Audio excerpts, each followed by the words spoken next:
Many introverted characters in pop culture are accepted and celebrated for their introversion.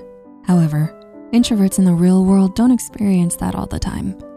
Kind of like the opening musical number in Beauty and the Beast, where the entire village is making fun of Belle. Introversion can be seen as a problem or social hindrance instead of a quirky attribute. In a society that seems to prefer extroverts, being an introvert can be challenging. Outgoing personalities are praised over soft-spoken and contemplative ones. Schools and our jobs are designed to cater to extroverts. Introverts are often forced to act like an extrovert. But what makes these two types so different?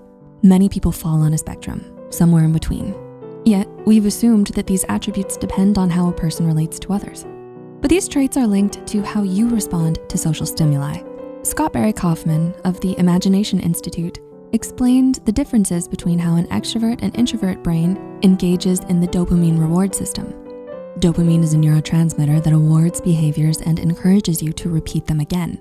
In a way, it's also responsible for the habits you create, but I digress. When it comes to introverts and extroverts, an extrovert's brain is motivated by social stimuli or rewards like food and social status. When faced with these rewards or the expectations of a reward, an extrovert's brain experiences more neurological activity. This activity is pleasant and motivates an extrovert to receive more social stimuli. For an introvert, the experience is different. An introvert's brain is more susceptible to dopamine increases and gets overwhelmed easily. This is why the introvert fizzles out when in social environments with too much stimulation.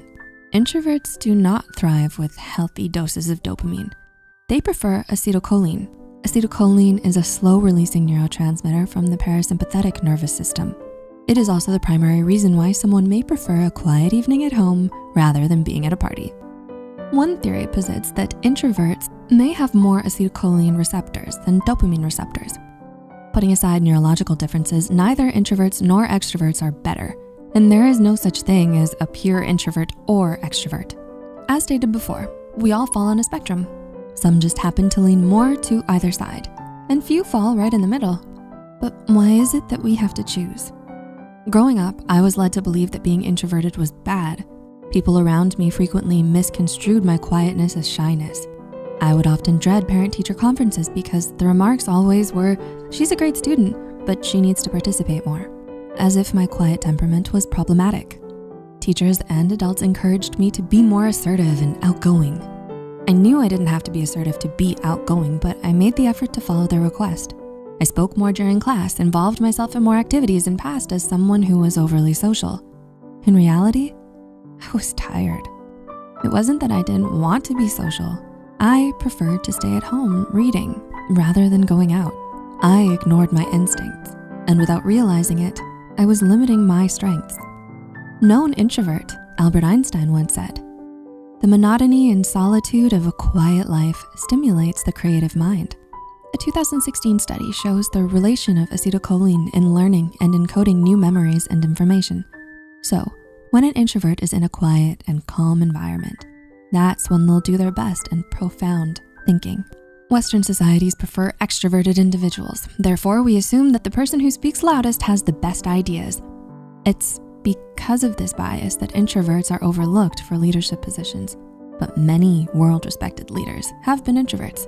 Abraham Lincoln, Rosa Parks, Mahatma Gandhi, Isaac Newton, Eleanor Roosevelt, and Charles Darwin. So it is often the soft-spoken person in the room who has the answers. Consequently, introverts make phenomenal leaders. Traits that define introverts, like good listeners and not micromanaging, make introverts good leaders. They give their peers free rein to work through their problems to find their unique solutions. Introverts can be passionate. They just manifest it differently. While an extrovert may be more vocal, introverts usually take the lead when it's something they truly care about. Unfortunately, introverts are forced to succumb to societal pressures.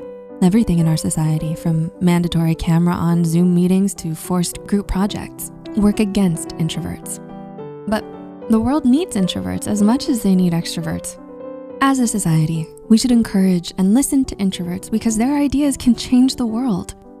How can we incorporate introverted personalities in society? Let us know in the comments. Thanks for watching. Until next time.